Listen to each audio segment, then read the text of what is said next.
Ladies and gentlemen, we're back with another Corner of the Circle podcast. I'm your host, Ellis McLean. We've been doing these things for years, years and years and years. And every now and again, you get yourself a big dog. You get yourself somebody that's just a little bit stronger than the strong people, that can move just a little bit more weight than the people that can move a lot of weight. I have with me right now a man that seemingly is lifting amongst boys. We watched his rise. Some say it's meteoric.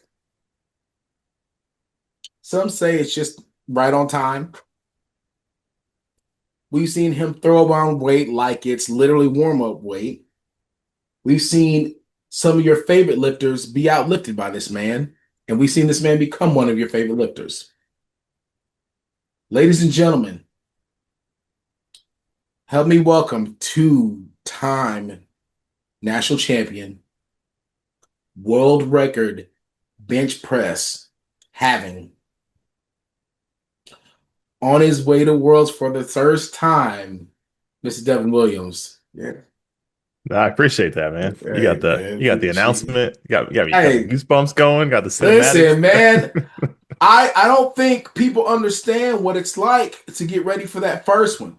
Um, I don't think people really know the work that it takes, the self-belief that it takes to really get to this point in your lifting journey. So it's only right, man, that I show you the love and respect, man, that you deserve, man. Like, it's we're really weird with powerlifting, bro. We definitely wait until people are gone after, like, 5-6 years before we really try to give them their flowers, which is the weirdest thing. But I definitely want to make sure that we give you yours, right here and now. It makes zero sense not to give you your flowers. I'm hop right into it, dude. This is the first one, man. We're heading to Germany, Germany, yeah. and it's it's big talk time. I'm excited, man, because it's one thing to watch a person from afar and just kind of watch them. Like, it's one thing you see him like, oh, bro's strong. He's strong.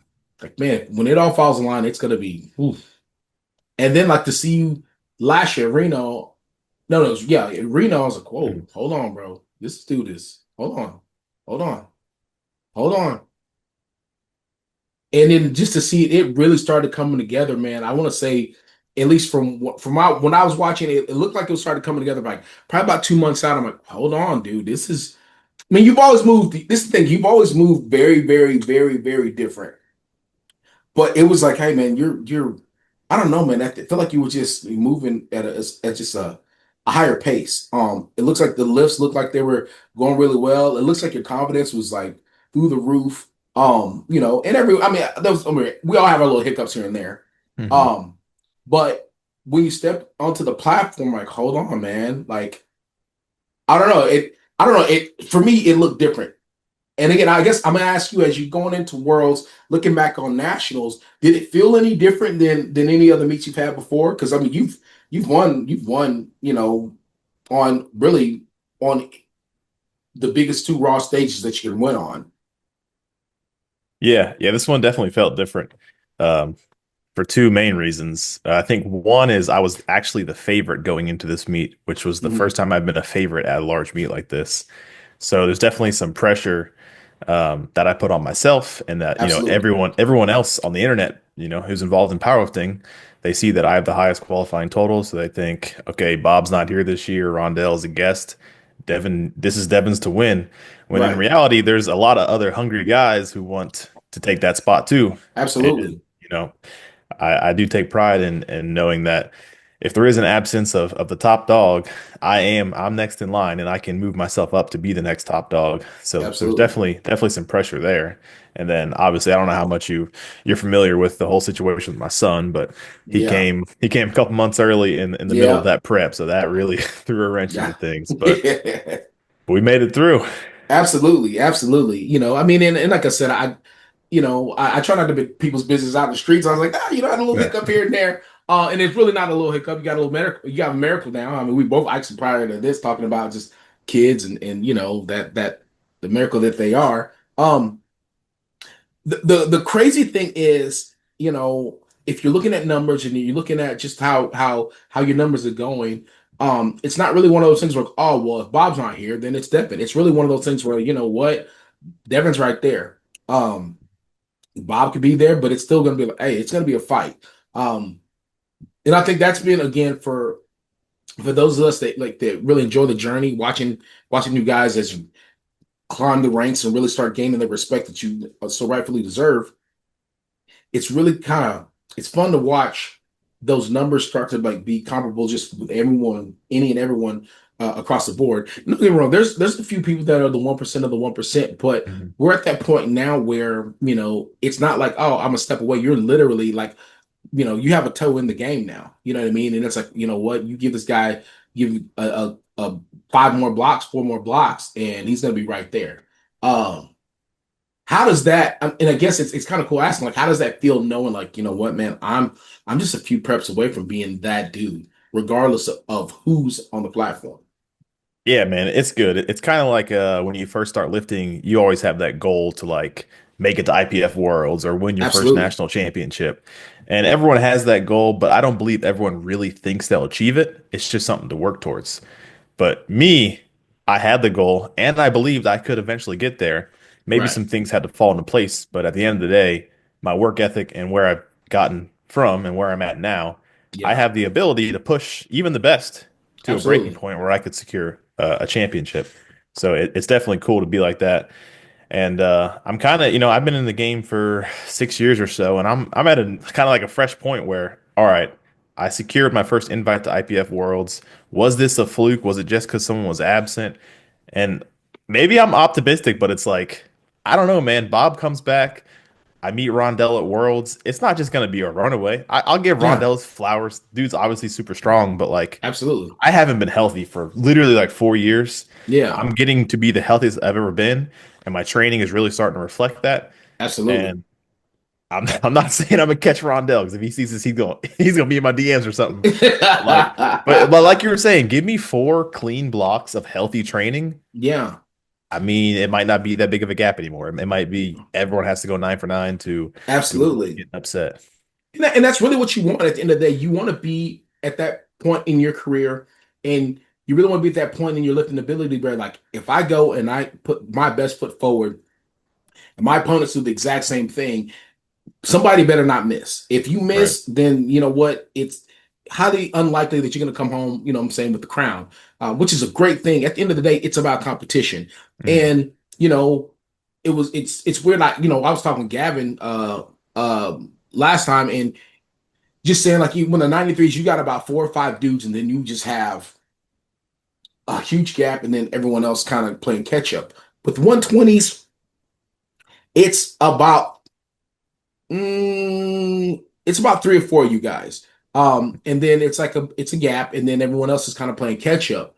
Um, and as far as just three or four guys, two of you are in the, from the same state. So it's like you're from the United States. So it's like, all right, well, if you think of in terms of just countries, you have, a couple countries, and then you have everyone else, like, trying to play catch up, which is not a bad thing, let's be honest. But the one point thing you pointed out is there are a ton of hungry guys that are on the come up in that's a cool thing about it. I mean, one day, you're the hunter, and one day you're the hunted. I think Mhm. it's every athlete's goal that really believes in themselves, believes in their ability, that one day I will be the hunted. I will hunt until it's time, for me to become that guy. But I mean, in order to be the man, you have to beat the man. In y'all's particular weight class, there's a lot of big dogs. And it seems to be kind of the same three or four you guys that say at the top.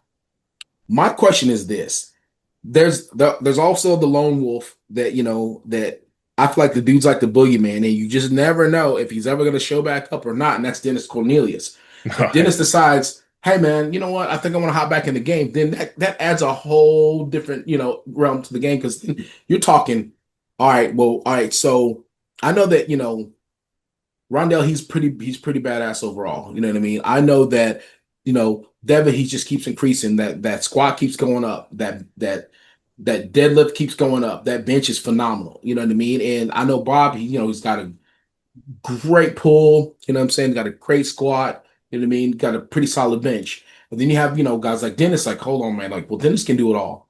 Yeah. It's just, but and so it's like, all right, so what happens if Dennis decides, hey, I'm gonna hop back in the game? So then we're back at that point where, kind of like with a lot of the other categories, we're like, well, if you win, if you come to the US and you lift at nationals in the US and you win, then you probably have an opportunity to win when you go to Worlds. I think that's kind of a cool thing, but for you, kind of really being it's weird saying the up and comer, regardless of having 6 years in the sport. What does that feel like? Are you the type to kind of analyze a lot, or are you one of those like I'm just gonna roll with it? Whatever happens, happens. Yeah, I'm definitely an analyzing type. But with the opportunity this year of getting to Worlds, I'm not gonna put too much pressure on myself in Hmm. terms of, my performance really dictates like kind of my career so far. Right. But I mean, like you said, even just like 2 or 3 years ago, if you were American and you won nationals and you were going to Worlds, you were almost surely expected to be the favorite and Big expected to facts. win. And I do feel that pressure. I feel like in the absence of Bob, I'm the 120 this year, and I'm not expected to just go and be a placeholder for No Bob and way, just not do what I it. can. No, I'm expected to go and win. And Absolutely. and personally, I'm holding myself accountable to doing that. But I know, I guess this is maybe a good thing is my qualifying total wasn't great because I didn't go super heavy at Right. nationals. So people are expecting Nonzo to kind of walk away with this. If you kind of understand the 120s, you're aware that ETN is also pretty damn Yep. strong. So, Yep. I mean, I'm getting overlooked. I'll be honest, and I'm cool with that No, it's because the best. whatever someone says on a YouTube video about who he thinks is going to win does not change what I'm going to do on the platform. Big facts. So. I'm gonna bring what I can, and I do hold myself to that standard. But at the same time, getting to Worlds, I think people are kind of taking the ability to get to Worlds for granted. I'm aware this could be my only time going to Worlds. Like maybe after this, I just chill out and I be a dad, and I'm just not a top dog anymore. So I'm gonna act like this is my last time ever going. It Yeah. could be, realistically, it It could could be. be. It really So could be. yes, I mean, I got 4 more weeks of training. I'm putting everything I can into Yeah. my nutrition, my sleep, and my training. Yeah. And I mean, I have all confidence in myself that I can go put up a number that no one's ever seen before on an IPF stage. And Absolutely. but I'm also aware that there's some other guys who can go up and put up numbers that have never been done on an IPF stage. Yeah. So Well, if I I mean, do if I I do feel what I like know I can do, then however the cards fall is not going to affect how I feel about my performance. absolutely. I feel like you're in the best position because I think at the end of the day, you know your ability, you know what you're capable of, and this isn't your first time ever being overlooked. This isn't your first time ever being doubted. And I feel like up to this point, anytime anyone's ever doubted or your ability or doubted your capability, you've proven them wrong. This is just yet another opportunity for you to do that. So you're no stranger to added pressure. But the crazy thing about being in the position that you're in, being in the position that many athletes want to be in, is there's no pressure bigger than that pressure that you're going to put on yourself to put up the best total you can to bring your best foot forward. Um, the thing I really love about this sport, and I'm sure you can agree with this, is everybody be putting up crazy numbers in training. It's Mhm. what you do right then and there on that platform, on that world stage is what matters. I mean, and that platform, that world stage can bring out the best or the worst in you. I've seen it do both to people. But I've also seen it, really cultivate just this competitive spirit in a person that you would never think. And the cool thing about you, just watching again, I'm gonna give you your flowers, bro. I gotta give you your flowers. Watching you in the way you operate, you know what I mean. You're not one of those, you're not a super rah type dude. You don't, go around like, headbutting the wall and stuff like that, and throwing stuff around, man. But you're very, very composed. Not necessarily reserved, but you're very composed, and you can literally watch. I mean, again, from the outside looking in, I can literally watch this atomic bomb just being set off on the inside and you like containing it, and as soon as you step out and it's time to get it, you're a completely different person. I think I enjoy that part about you the most because I think over the course of the last, I want to say 4 or 5 years, I've really tried to focus on that as far as my lifting goes, is really trying to contain myself and not necessarily letting the emotions in the moment take over me. Have you just always been that type of person that can just, not necessarily internalize, but really been able to kind of focus your feelings and your energies toward the task at hand without really letting the externals really control Mhm. you? Yeah, I think that's just something I've learned over the years is that I've tried to like express emotion externally to like hype myself up or Right, just right. get myself ready for a big lift. And I've learned that it just doesn't help. It actually sometimes backfires. So you put it pretty well. Like I'm able to flip a switch internally and nothing externally changes, but for lack of better words, I can lock in Yeah. and focus on just the lift at hand. And without shouting or I don't listen to music anymore. I don't do the ammonia salt. It's all mental. So I go out there, flip that switch, do what I got to do. Literally all I hear is the referee's commands, and then I kind of black out and do what I got to do. Body goes on autopilot, Hey, let's and go. that's easiest. The least amount of externals that you have, the most you can eliminate, then the more consistent you can be with your lifts. Oh, I feel that. Ooh, I like that. I need to write that down.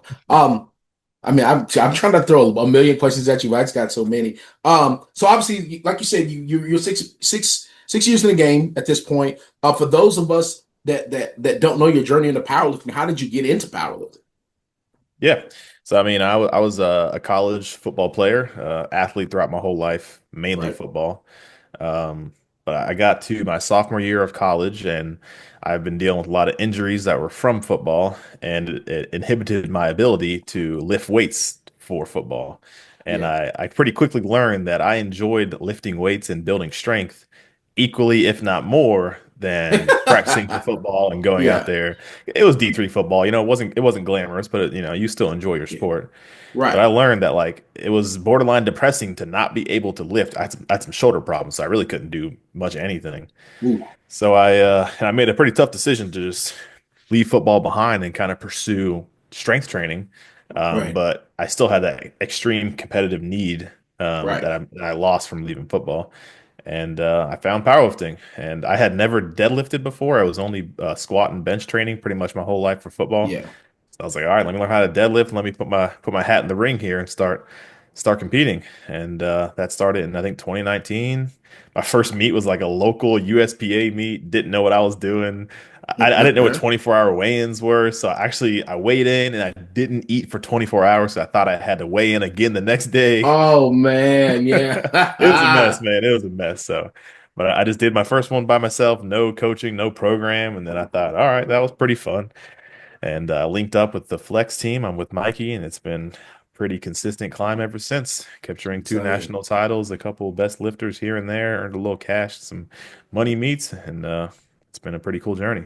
That's dope, dude. I think anybody that's had an opportunity to really kind of have a chance to chop it up with you, even in passing, is the first thing that you'll notice is you know externally you just you have this calm demeanor. You just just super nice dude, and then when you have an opportunity just to just get a quick conversation with him, like, yo, this guy is really super nice. I think I don't know, and again, this is for those of us on the outside looking in. I feel a lot of people root for you because of that, because you don't come off as this angry this angry giant man. I mean, you are a massive human being. Here's the crazy thing: if anybody ever walks by you, like, dude, this is a massive human being, but you're a super nice guy. I mean, you have a very calm, like, just demeanor about you. It's very pleasant. It's weird to tell a man to his face, like, you are a very pleasant person to be around. But I think that's been for me, like, anytime I've encountered you, anytime I've even like like watch a train, I'm like, dude, this guy is just you can't help but want to see this guy be successful. Um, I don't, and again, that's not necessarily a question. That's just something I mean, I like to they tell people to their face rather than behind their back. I feel like you're one of you're definitely one of my favorite people just to watch and really, when I have a chance to kind of be around because of just you have this calm sense of confidence. Really, I think that's really what it gives off. It's a very, I don't know how to say it without saying, I mean,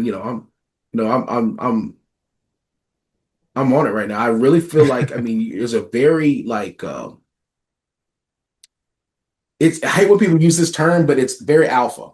Um you've got a really good energy about yourself. And I think that people that have an opportunity to encounter you, because not a lot of people really know, just they know you, because it's hard in the 120 class. That's me 100. You know what I mean? Because I mean, when you think of classes, you think of like certain people here and there, and then like you forget, like, oh wait, by the way, the guy that's walking around with the world record bench, you know what I mean, that's you know, heads and shoulders above anybody that you can think of. You know what I mean? Like, he's not all rah rah. You know what I mean? Like, he's not all, walking around, look at me. You're not a look at me type dude.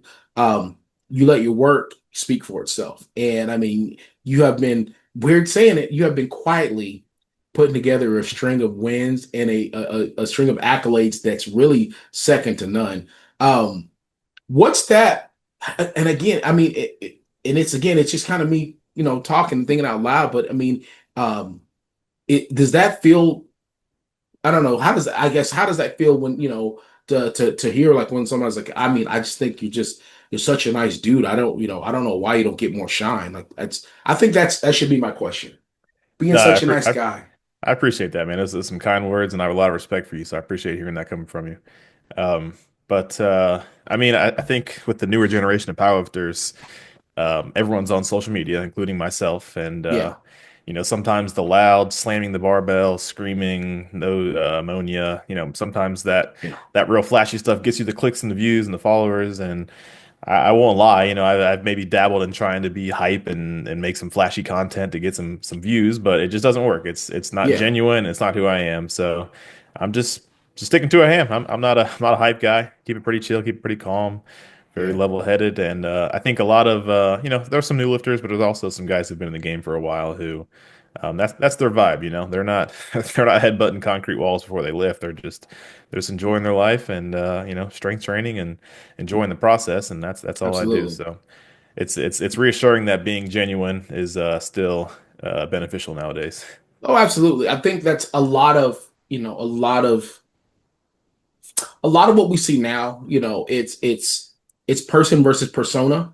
And I feel like, you meet a lot of people, meet a lot of people that, I mean, their persona is, I'm this rah-rah crazy dude, I mean, hey, click and follow. And that's fine, everything. And then when you meet them outside, like, they're a completely different person. They're real nice, they're real chill. I'm like, well, why don't you just be who you are? Um, it's and again, I think you nailed it right on the head. I mean, a lot of times that's what really gets the views. That's what really gets the engagement, is people have to have a little bit of a shock value. But for Mhm. those of your number that actually, I mean, I don't feel like there's a, you know and again, I could be wrong. There could be Big Dev is the the persona, and Devin could be the person. But I mean, when I see you, I feel like with you, is what you see is what you get. You're a very genuine person. Um, you're gonna have the same conversation with a person, in private as you would with them in public. And I that can all be appreciated by those of us that really appreciate that type. And again, I feel like there's a certain part of there's I guess there's a certain level of maturity that that Mhm. that comes with you when you walk in the room. I feel like, I don't know, I just feel like you have like this this veteran, like, aura to you. Like, this dude's just, he's been here before, you know what I mean? Mhm. And I'm not gonna go around trying to hit people with clickbait and stuff like that. Like, hey, dude, I'm Devin. I lift weight. I'm world class. I'm your champion. I represent your United States of America and Germany. You know what I mean? Like, pay homage. Um, so I gotta know, because I'm sure people ask all the time, like, where the bench came from. Have you always just been a bench monster, or is it something that kind of turned on toward the, toward, I guess I would say, like, mid train, like, holy crap, my bench is just different from everybody else's? Or have you always just been that dude, like, all right, you know what, off season, it's time to bench. Everybody else, you go over here, Devin, you're by yourself, because no one can bench with you. No, man, I never, I didn't wake up and just bench 500. I'm just like everybody else. I think it just, I mean, I'm sure genetics play a small role. Bench has been able to progress a little easier than the other lifts, but I still vividly remember the first time I benched one plate, 135. I think I was a ninth grader, so a freshman in high school. So like not out of the ordinary for a freshman to be benching 135. Yeah. It took me 4 years until I was a freshman in college to bench 315. So like 4 years of training. Shut up. And then, Really? once I started taking it serious, I benched 405 the next year, and then I benched 500 before I left college. So it did pick up when I started taking it more serious. But nah, man, I do love bench. I enjoy it. It comes pretty naturally to me. But I mean, I've been benching for literally over 15 years, I think. I started benching when I was Yeah. like 10. Yeah. So I mean, I put the work in, and Yeah, thankfully, absolutely. I have a bit of a blessing with how well it comes to me. But no shortcuts. People ask me for advice all the time, and it's funny because I don't have anything to say other than go bench for 10 years and see where your bench is at. It'll probably be pretty good. They It'll don't be like that good, yeah. advice. Look, go bench for 10 years, don't get hurt, and see where it goes. Yeah. So I mean, obviously, with bench take progressing, I've seen the squat. The squat has really been starting to take off. It as far as your training again, I said sometimes I don't want to know. I don't want to know everything that we're working on in training, you know what I mean? I don't want people to know how the sausage is made, especially, going in the worlds. That's not what we're here for. But I do I do want to know as far as, your list, which one have you really, been surprised at how well it's been taken off. Aside, obviously, we know bench is insane, but I mean, I watched that deadlift. That deadlift is here's the thing with your leverages, the way you're built, that deadlift isn't it's just only a matter of time before you're pulling, you know what I'm saying? Like I feel like you'll be a 900 puller before we know it. Um I'm watching the squat. Then again, I guess I'm asking the question while I'm answering it myself. I'm watching the squat starting to take off a bit more. As far as the dead and the bench, which one of those have you really been? I mean, actually, the dead and the squat. Which one have you really been leaning into a little bit more than the other? Usually, if deadlift's on kind of a tear during training, it means squat is suffering, and vice versa. If squat's doing well, it means Hmm. deadlift's suffering. Thankfully, I'm still in a bit of a recovery process Hmm. I've had a decent knee injury for a while, but that's clearing up pretty well. So squat is pretty quickly recovering to previous Hmm. bests, which is great because honestly, if I can get to my previous best, I can put up a pretty fat Hmm. total. So I'm pretty Yeah, satisfied with that. But at the same time, man, I mean, deadlift has been feeling pretty effortless, and I know I'm going against some pretty serious deadlifters at Worlds, but you know, I think I pulled 365, so 804 at Nationals yeah. just to kind of close the door and finish out. And it felt like it could have been an opener, to be honest. It felt pretty easy. So my best ever is only 5 kilos above that. That's I just insanity. it's just kind of been an odd string of I'm either like finishing a meet easily, or I miss my third pull, or Yeah, I don't know. I just haven't really had the need to have a big third in a while. So I think I'm due for a pretty decent deadlift yeah, PR, which is exciting because my total, even my best total of 960, does not reflect where I'm at. So I'm excited yeah, to put something out there that reflects, what yeah. I've been doing for the past 2 years. No, I'm excited. I think, I mean, I definitely feel like you're one of those that, I mean, if everything's on point, then we're like, I mean, 960, that, that's honestly, that's like an RPE 7.5 to 8, total, for you. I feel like you're one of those that, I mean, it's really gonna be like, oh, your name's gonna be synonymous with, oh, like, yeah, he totals 1,000. Like that's kind of that's just what he does. It means like he's gonna give you 1,000 total every single time. Um, I think it's really fun to watch, just how, and again, it's only it's weird because it's only so much that, that I can say, really kind of watching it. I just, a lot of times, especially when I watch you guys, nowadays, I really kind of put myself in your shoes, like when you're lifting, and it seems like it seems like you're enjoying it a bit more. And again, Mhm. I could be wrong, um, but I've noticed, a lot of elite level lifters, man. That's when you kind of have that turning point. Is not necessarily there's that pressure, of course, to get to worlds. There's that pressure, of course, to do well at nationals and everything. But then there's like this point where you're like, you know what, man, I gotta go in here and enjoy myself and have the time of my Mhm. life and really just fall in love with the process of getting stronger, getting better, having better technique, and really trying to make it this really my lifestyle. And just kind of watching like your lifts, it just seems like you enjoy it more. Even at nationals, it didn't really seem like, what I mean, like, I mean, sure, there's the pressure, but even Mhm. with all of that, it just seemed like you were just in a really good headspace as far as like just enjoying the moment. And again, a lot of stuff that people go through, leading up to, whatever the big event is. I mean, you had a lot going on, You know what I mean? And then that could have played a part in it, but just while you were there, you just looked like you were just, you looked like you were enjoying the competition a bit more. At least from from seeing you at Reno to this to Atlanta, I'm like, okay, this guy looks different. Like again, so I was like, it looks like it just looked different. And again, and I could be wrong, I could be off, but like talk to me about just your difference of attitude, your difference of the way you felt, I guess, in Reno versus Atlanta. Yeah, I would say Reno was definitely a bit more of a serious trip. 'Cause I knew there was definitely like an opportunity to upset Bob if he wasn't having a great day. Mhm. But I knew if he had a pretty good day, it'd be pretty tough to rival him. So there was really no opportunity for enjoyment, I guess. Yeah. I spent the past 6 years building this total that I have and trying to become an elite powerlifter, and I really haven't had the chance to reap the rewards of that. I've earned small prizes at like local meets, which is cool. Yeah. Better than most people have done. But I'm a bit more competitive than that. So I really want to be able to go to a meet, have control, and be able to battle very good, if not the best people, and have confidence that I can realistically win regardless of how well the competition does.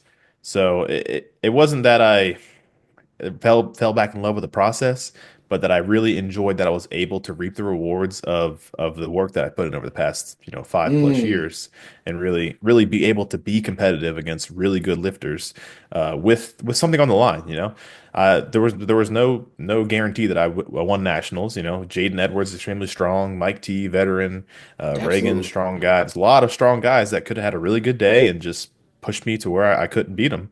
So Right. being in a position that where I know I'm not guaranteed first, but I know I have the strength and I know there's something on the line, it's just genuinely a enjoyable opportunity to take advantage of. And I just that's what I look forward to. More battles. I don't want to get handed anything. So I'm excited to battle at Worlds. I was excited to battle at Nationals. I'm excited to battle wherever I go as long as there's someone to actually battle. That's what's up. Yeah, man. This dude's like, I'm trying to get it. I love it. I love it. So as far as your training and everything goes, man, and this will be one of the last powerlifting questions, I guess, that we ask, and I will probably switch gears a little bit.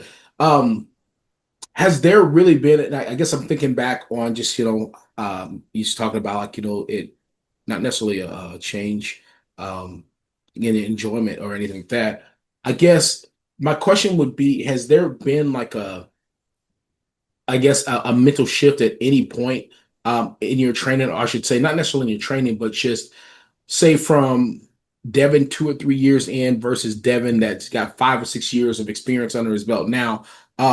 Has there been really any mental changes? Has there been any, I mean, clearly there's been physical changes. You've gotten bigger and stronger, of course. But as far as like your mental approach to it, to how you lift, say the first half of your lifting career versus this Mhm. last half of your lifting career, has there been any mental changes, any mental like swings, I guess, that have really helped you become the lifter that you are right now? Oh, definitely. The biggest thing is switching from chasing numbers and PRs to chasing accolades and national titles. So when I was maybe a 2 or 3 year in lifter, I've been with Michael Davis my entire career as a lifter. He's been my coach the whole time. And first couple years, we were just getting strong, kind of chasing, hitting milestones in Mm. competition, not really chasing wins, which is understandable because at the time I'm not really at that level yet. Right. Um, and it's funny when I won USA Nationals in Memphis, I think I totaled like it was like 5 pounds under 2100. So just kind of that 2100 milestone. Mhm. And I had this guy from the gym ask me, he's like, "Oh man, like, are you upset that you didn't get those 5 extra pounds to hit that milestone?" And I was like, "What the hell? I won my first national championship. I don't give a crap what I totaled, bro. Yeah. Like, I'm satisfied with battling and Right. picking proper numbers and pushing them to fail their lifts and Right. reacting to what they do. It really adds a different layer to the sport, which I think Absolutely. I think a lot of young lifters they're gonna have to go through the process of getting stronger to a point where they can start competing more like intelligently versus just trying to go all out and hit numbers. Like Yeah. Do I'll checkers use versus chess. yeah, I'll use Jaden Edwards as an example. He was kind of the closest guy battling me at nationals. A lot of respect for the guy, and he's super strong. Absolutely. But I went into that meet with a pretty poor squat from having very poor squat training, and it was Yeah. pretty obvious on my third attempt squat, I was about 20 kilos below what I would normally do. Right. And if he was not chasing numbers and chasing a win, he would recognize that and adjust his squat to something lower than his top end, but understandably Right. still ahead of me. What I believe happened and what did happen is he took a huge jump on his third, went for the 800 milestone mark, and it wasn't there on the day. If he would have went 5 kilos less, it would have been a totally different story. But I was in his shoes at one point. I think back at the Arnold in like 2022. I went for like a world record bench. It was a USAPL world record, so it didn't even make any sense. It's not really a world record. And I was like, oh, that's the world record. Let me jump. I jumped like 11 kilos instead of like the normal five that I would take. And it wasn't there. And I got freaking stapled. So I don't know why I did that. But, at the time, it's like, all right, I just want to hit numbers, take records, hit these milestones. And now it's like, Right. all right, I'm going to analyze how this guy's looking on the day. I know what I can do. I'm going to push him to where he adjusts his numbers and I'll adjust my numbers. And while we're both just lifting weight, there's a whole other layer you can add once you get to this level where you're really playing checkers or playing chess instead of checkers. Oh, I like that. I mean, and honest, that's really a good way to kind of approach, your lifting in general is, rather than chasing numbers. Because here's the thing, it starts to becoming at least for me, it starts becoming a habit. You have these numbers in the back of your head, or you have them on your wall, or you have them Mm, somewhere on your vision board or whatever. And you know what? I'm gonna get that. I'm gonna get that. I'm gonna get that. And in the process, what ends up happening is this: one or two things is gonna happen. Either you're going to fall short of that number and you're going to feel horrible because you didn't get the number that you really wanted in the time frame that you felt like you should have gotten it, and or you're going to surpass that number or not be able to surpass that number because you're so focused on that particular number. mm. um it's happened to me quite a few times. I put up a number like, oh, you know what, I gotta get, I don't know, I gotta bench 540. I gotta bench this 540. I gotta bench this 540. And then you get to that point in time, like, you know what, dude, I'm gonna try to bench this 540. You put it on the bar and you end up blowing it up. Like, I should have put 550 on. But I was Right. so focused on that particular number that I probably shortchanged myself what I probably could have really done rather than just roll with the momentum that my body was going to give me and just, living in the moment and having a great time.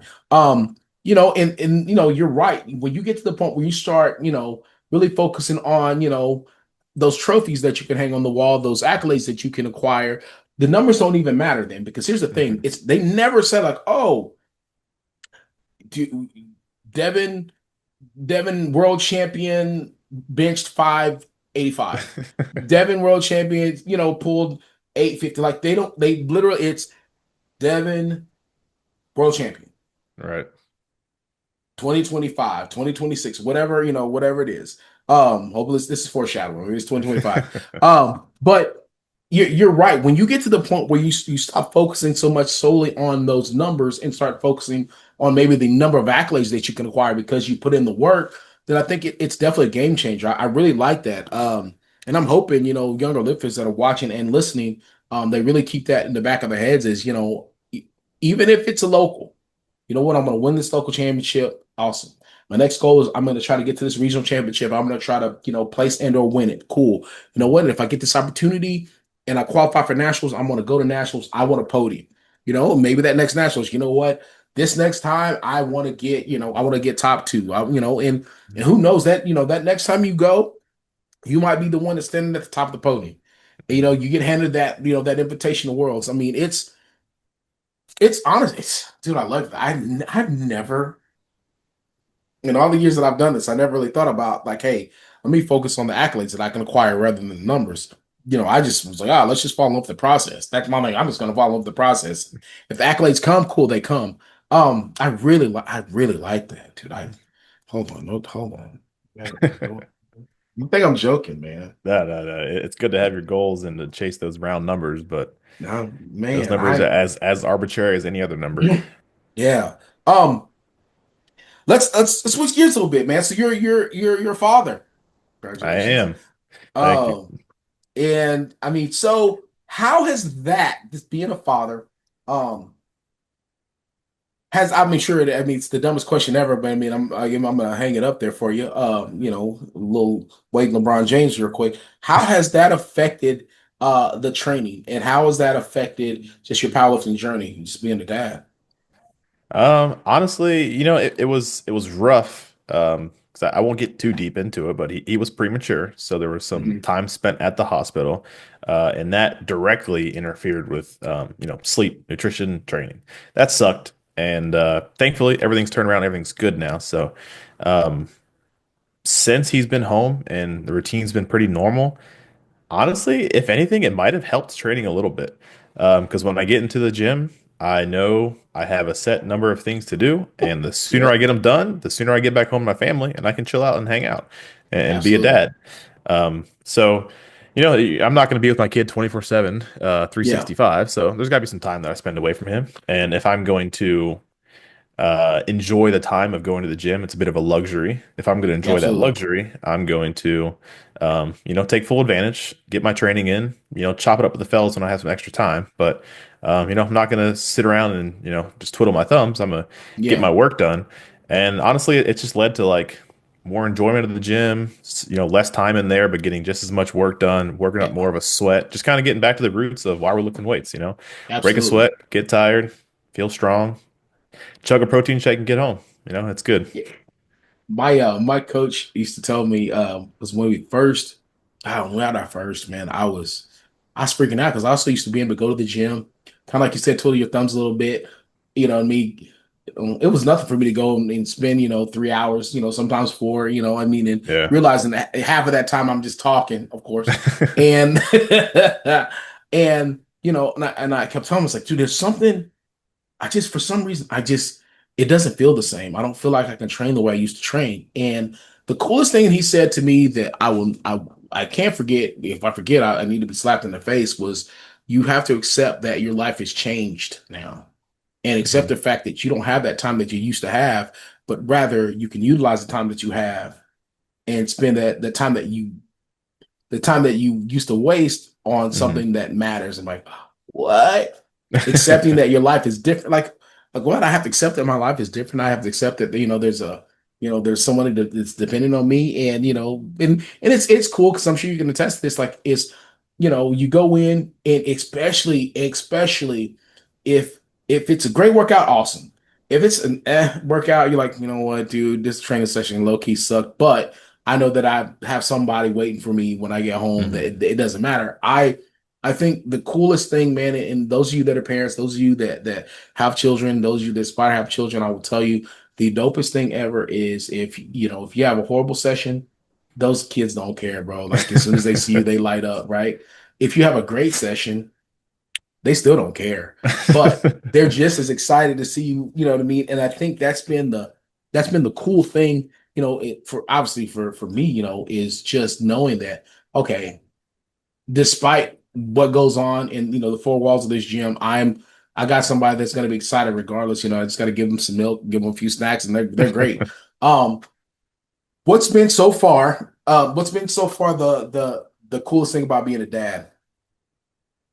Ooh, that's a big question, man. I don't Ooh, know. yeah, The first thing that jumps to my mind is just like seeing him smile, which sounds like so simple and like, a smile is not that big of a deal. But like, I think personally for me, it was a bit rough in the beginning with him in the hospital. So right, just being able to come home, pick him up, see a big smile on his face, it means everything. It, warms my heart. absolutely, And I can't wait for him to like keep growing and we can like start making memories. Because right now yeah, he eats, poops, and smiles, which is pretty yep, cool.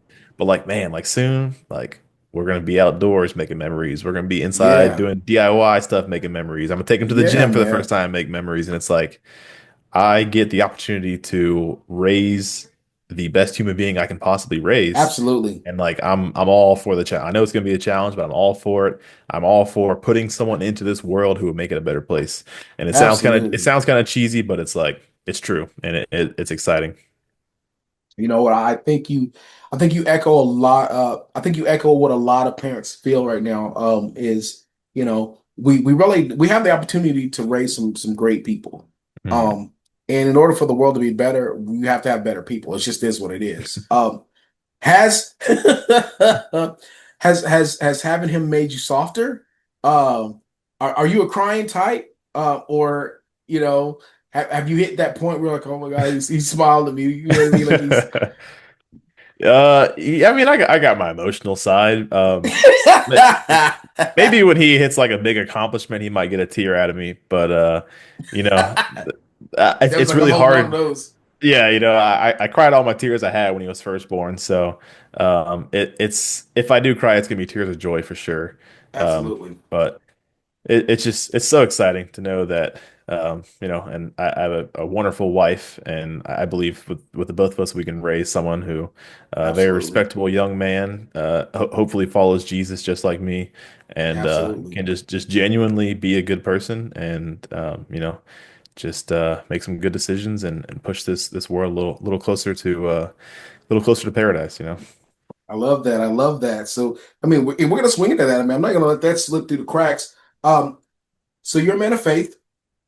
Um, and it's awesome. I mean, our most recent podcast was with Gavin, and Hmm.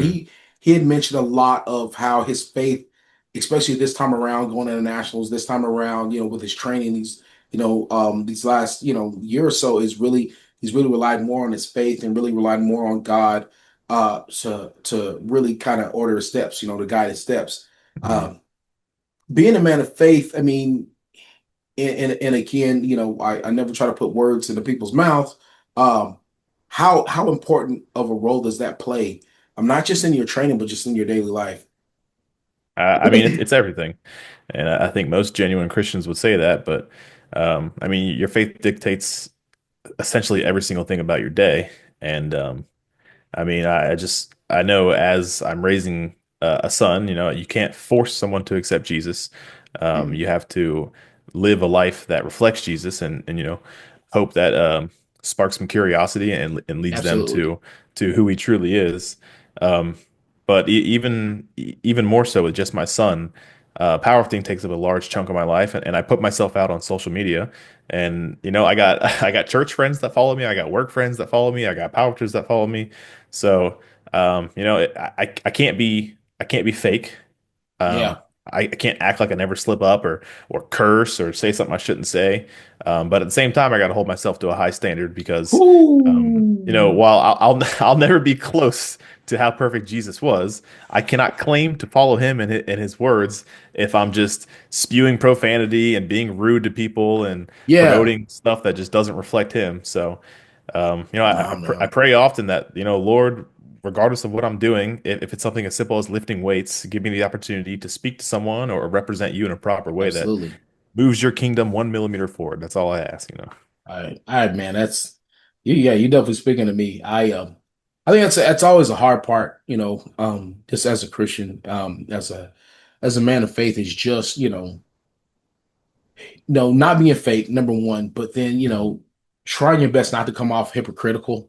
Right. Um, you are who you are, and you do what you do. I mean, and I feel like every day is an opportunity to try to get better, little by little. I mean, and anybody that knows me, no, like I am not perfect in any form or fashion. Mhm. Um, none of us are, Right. Right. but I feel like, we all, in our own way. I mean, the beautiful thing about faith, the beautiful thing about our relationship with God is that it's just that it's our personal relationship with God. And so each of us have our own struggles, each of us have our own journey that we're trying to walk, that we're trying to, walk through, I should say, to get to that end result. Um, and all our journeys aren't the same. Mhm. um, I think the I think you kind of nailed it on the head with, what I mean, you have to be who you are. You can't be fake. Because you are going to have, I mean, I'm right there with you. You have your lifting friends, you have your friends from high school, your friends from college, you have your friends from church. And it's just like, okay, so who am I? And am Right. I that guy that walks around Bible thumping and soapboxing and telling people, hey, this is how you should live your life? Am I that guy that, what I mean, like just whatever, I'm gonna say whatever, do whatever? Like, there's not necessarily a fine line, but there's definitely a point in your life, especially as a Christian man, where you have to decide, like, who am I going to be? How am I going to be, and how am I going to, live my life? Obviously, I mean, God tells us, directly, like, you can't live a life of fear, you can't live a life of Mhm. worry. But he also says that, whatever you do it to the best of your ability. I can't be anything other than myself, so I'm going to try to be the best me that I can be. Right. Um, but again, like you said, you don't necessarily want to come off as fake. I feel like people can tell when you're a genuine person, when you're the genuine article versus when you're just kind of putting on the front. Um, and a lot of it, kind of links back to what we talked about, person versus persona. There's a lot of people, and again, I'm not one to cast judgment, but there's a lot of people that give off a Christian persona, but they're not necessarily who they claim to be. Um, Right. and I can appreciate that about you because I mean, just from talking with you, the more, just from this conversation, you don't claim to be anything that you're not. You don't try to come off any way that that you're not. And at the same time, you definitely recognize your strengths versus your weaknesses, and you try to work on your weaknesses as much as you do your strengths. And I can definitely appreciate that.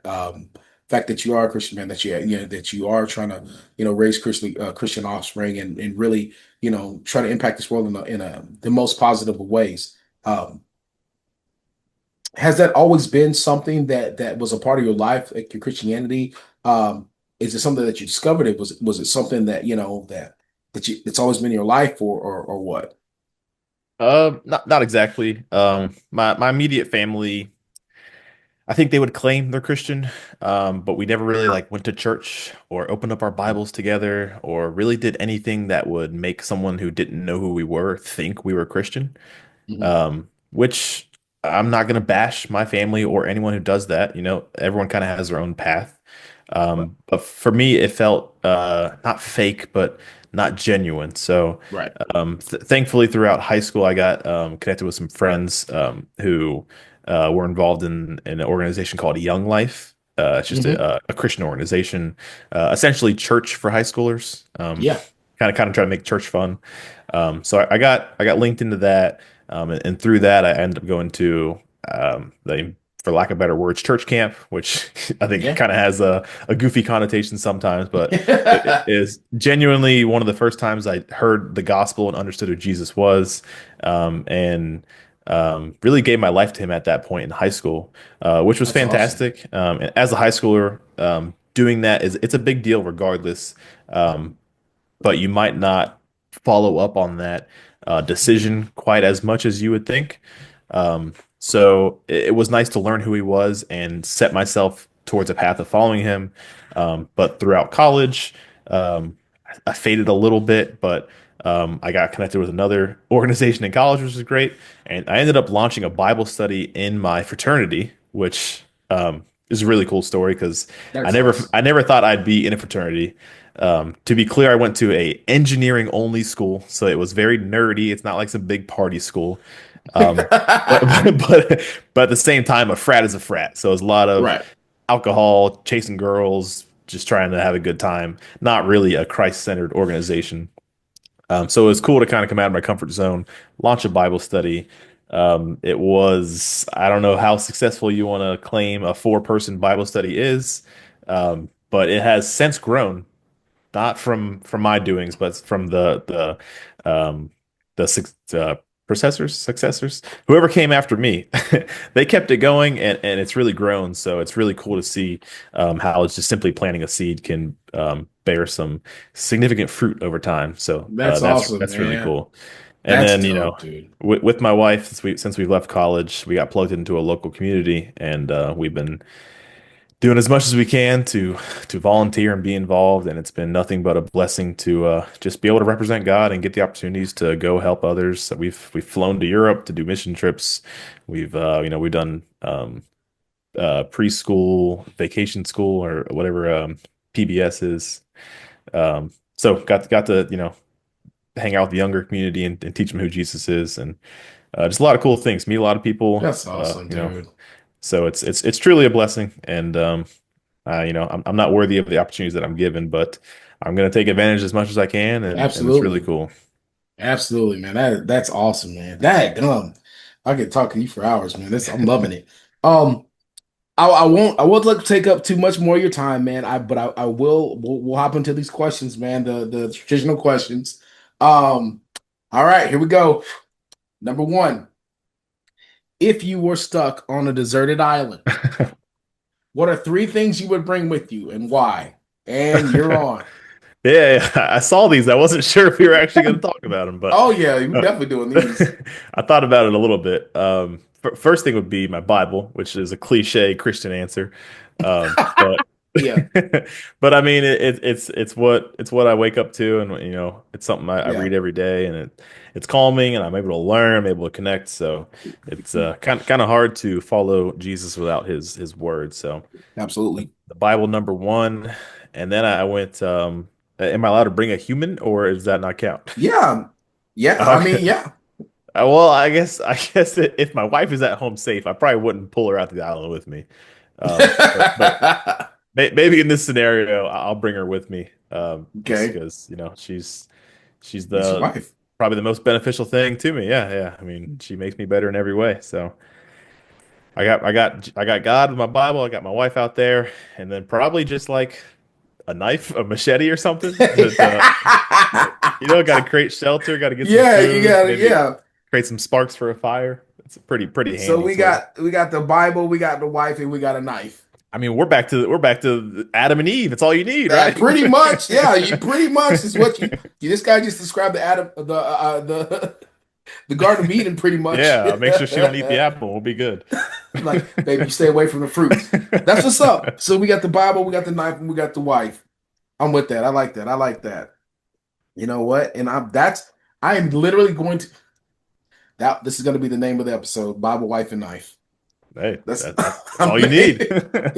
Bible, wife, and knife. All right. So we are going to go with who is on your Mount Rushmore. And now it could be powerlifting, it could be life, it could be education, it could be whomever, whatever.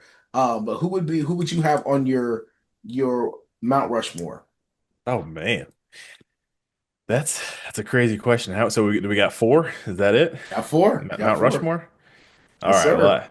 I guess, man, if okay, I got to pick like at least one for powerlifting, right? Powerlifting's a big chunk of my life. Man, I'd have to like debate my coach or like Russell Orhe, which might be like controversial because Russ has been around for so long and he's kind of stepped into his influencer persona and has gotten some flack. But Yeah. he really is the reason I started powerlifting. He's kind of one of the first guys I found on social media. So maybe a cliche glazing answer, but I'll throw Russ up there. He's kind of the reason I got into Russ, powerlifting, and powerlifting has given me a lot of opportunities that I didn't expect to have. you know what? I'm So so excited because I need you. Do you know who's my next guest? Literally in 2 hours. Guess who my next cool. guest is? It's not Russ, no way. Mikey. It's Oh, Mikey. Mikey D. Yes, I Okay, can't wait to tell him the game. you could yeah. And I already had Russ. I had Russ like 2, 3 years ago. Oh yeah, you could tell Yeah. Mikey I chose Russ over him. Oh, I definitely am. I'm like, oh man, Devin sold you out, bro. That's hilarious. Um, so we got Russ is the first one on our Rushmore. Yeah, we put Russ Okay. up there for sure. Um, in terms of my religious life, I probably have to go all the way back to my probably the best way of describing him was a youth pastor. Hmm. His name is Brett. You just throw it up as Brett. And obviously, no one's gonna know who that is, but he was kind of leading Young Life that I talked about earlier. He was leading that Yeah, organization when I first stepped in, and I mean, he essentially led me to Christ. So that's um, awesome, dude. definitely like my mom played a big role, my grandma played a big role. But he took me to that Christian camp where I really heard the gospel for the first time. So, his name will forever be engraved in my journey in my religious life. So, youth pastor Brett has to go in there for sure. Oh yeah, Russ and Brett. Okay, We got two more, huh? Man, it's a big question. I'll tell you, man. Is family off limits? No, this is No. listen. This is yours. All This is right, all yours. You right. can put whomever you want on that. All right, if family's not off limits, I think I can round this out pretty well. So powerlifting will go Russ. Religion, I'll go my youth pastor, and then I got to go with my probably two.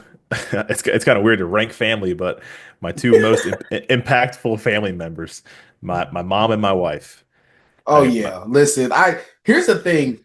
And when as soon as you said family, I was like, he's gonna go mom and wife.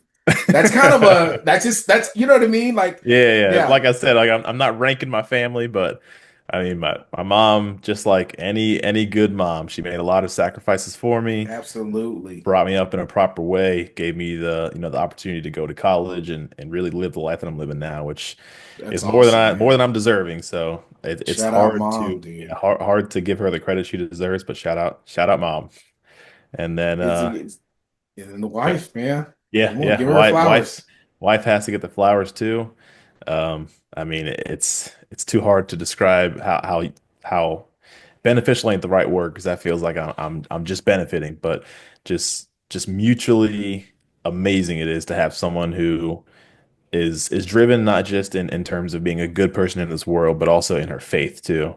Hmm. She's really a big proponent in how connected we are in our church community. Because I'm Hmm. one of those guys that can kind of go into church and sit in the back row and just enjoy the sermon and get out of there as soon as it ends. But Talk about it. she's the opposite, man. She's an extrovert, so she starts chatting. She gets us plugged in. She gets us on planes flying to Europe to help out Christian camps in countries I've never been to. So she is really a big part in how ready I am to accept opportunities that the Lord gives us. So Man, let's go. big shout out to her. She's been That's my rock awesome, through dude. everything. Woo! Got me over here getting misty eyed, man. That's a pretty I'm good trying Mount to, Rushmore, I think. yeah, dude, it's that's awesome, bro. Sorry. Yeah, nah, Um, you're good, man. when if you ever at a point, sorry, people that follow me, they know I'm a very emotional person. When you start talking about wives, start talking about moms, and you Hey, start talking about God, then you're gonna get me every time. anyone who understands moms, wives, and God, they know Oh if man. you really think about Um, how undeserving we are, they are just everything. yeah, they round you out. They make you better. Absolutely. Yeah. When you look back on your life and you can definitely see a point in your life where it pivots for the better, Yeah. for the betterment. And you kind of look back and like, you know what, this whole time that, my mom's trying to keep me on the right track. She's trying to keep me on the Mhm. right track. She's trying to keep me on the right track. And and as much as a son can, you try to stay on that right track. I mean, if, at the Mhm. very least, just to keep mom off your back, and then, you know, that it's that point where you leave home and you find your forever person, you find your wife, and you realize like the reason mom was trying to keep me on the right track is so that I could be right for this woman right here. And Yeah. it's like it's almost like a passing of the torch. You know what I mean? Yeah. Like Yeah. mom trying to keep you on the right track, and then you find your significant other man, and they're like, you know what, I got it from here. I'm gonna keep him right. Yeah. And then the next thing you know, man, they're giving you a family and you're building something beautiful, man. And then you can look back on it and realize like all that stuff that I prayed for, it's like sitting right in front of me. Um, Yeah.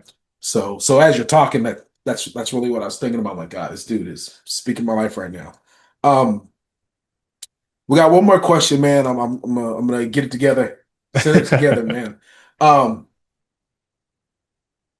so we got that final question, guys. You know the one I always ask. So you're appreciative, right? We just Absolutely. get, let's say we just get back from, it's you and your wife, you just get back from Europe. No, yeah, let's say we just got back from Germany, right? Mhm. We just celebrated having one of the greatest meets in the history of man. Babe, let's go out, let's go get something to eat. Or awesome. You know what? I got this prize money, this bonus money I won because I won worlds, you know what I mean? So let's take a limo. We hop in the limo, we go to the nicest restaurant, have a beautiful dinner.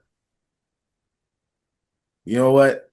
Let's go out. The night's so young. We got a babysitter. Let's go out. All right, come on. Let's get ready to go out. You're getting ready to walk out of the restaurant. Oh, hold on. There's a guy. Got you at gunpoint. Like, excuse me, sir. I watched you on the IPF Worlds. You did an awesome job, but I can't let you pass me because I need all the money in your pocket. The only way you're gonna get out of having to give me this money is you got to give me 15 seconds of a song verbatim, or you can't get past me. Verbatim. Oh man. 15 seconds verbatim. Would you be able to give him 15 seconds of any Oh, song verbatim? Yes or no? I could, but because I'm a smart individual, not because I'm much of a music enjoyer. Mm. I'm aware of Now, this song called Tequila. Have you heard of that song? Oh, this is so lazy. This is so lazy. But you know what? I gotta give it to you. You know, this is what I get for bringing a high level thinker on the podcast because that was well done, well done. So here it is. I'm going to give you your 15 seconds. I was going to do tequila. I hate it here. I sincerely hate it here. I don't know when Your I don't know when the word comes, man. I don't know, but here it is. Your time starts now. Oh, I thought you were gonna play the intro. All right, Oh no, it's all you. This is all all right, you. all right. I'm watching. I'm watching. You gotta imagine the rhythm playing right now. Dun, dun, dun, dun, dun, dun, dun, dun, dun, dun, dun, dun, dun, dun, And dun, dun, timer, dun. and Tequila. there it is. That's all there is to That's it, man. awesome. This Oh guy, man, it's oh a funny man, that question. is, I saw that there, and I was like, man, I really only listen to like gospel music or yeah, like Christian performers, yeah. which is, most people probably think that's kind of cheesy or whatever. But I just genuinely do not enjoy secular music. It's just not for me. I'm a big I, EDM guy, like beats and vibrations. That I'm cool with yeah, that. But like not most really rap anything else. music, even most like country, like crybaby country, I call it. I don't care that your girlfriend left you and your dog died. Go cut your grass, man. I'm Devin you're such a throwback, my boy. You are a I'm an old throwback. head for sure. I'm an old head. But you know what? I mean, whatever you're doing, it's working because you're on your way to Germany. So I mean, maybe that's what I should do. I should just listen to EDM and just stop listening to everything else and just maybe focus That's a little it. bit more on that. I won't take up any more of your time, man. I want to tell you from the bottom of my heart, I appreciate you so very much. I appreciate you taking the time to hop on this podcast. Um, I appreciate you taking the time to just kind of share with us, your thoughts, the way you live life, your appreciation. Um, Before we go, I'm definitely gonna make sure that we shout out to your your Rushmore of Russ, Brett, of course, mom and wife. Um, Absolutely. Obviously, we'll keep your baby boy in our prayers, man. Make sure that he stays, healthy and strong. He keeps growing and growing and growing, and he ends up being a bigger and better version of his dad. Um, and and more than anything, man, I truly appreciate you taking the time to share your faith with us and really share with us, uh, parts about you that a lot of people have, probably don't even know, man. So again. I said it one time, I said it a million times, man. I'm rooting for you, man, and I hope and pray that you do as well as I know that you're capable of, that you know that you're capable of. But those are the people that don't know who you are, that are living under a rock. Where could they find you? So you can find me on Instagram, big_dev98. I believe my YouTube channel is the same exact handle. It's all linked together. But that's the only place you can find me. I don't do coaching or anything. But if you'd like to follow along, you're welcome to do so there. LS, I just want to say I appreciate you having me on, man. I've known of you for a long time. We haven't really had the opportunity to chop it up like we did now, which I appreciate. And I kind of expected a bit more of a powerlifting conversation, but I was pleasantly surprised with our discussion about our faith. So I appreciate you allowing a welcoming environment, and I really enjoyed our time. Absolutely, man. Now because I just roll with it. You know what I mean? Like you open up the door, and if that's where we're gonna walk in, then let's walk in it together, man. I appreciate you, Devin. Thank you so very much, ladies and gentlemen. The man, the myth, the soon-to-be legend, Big Dev.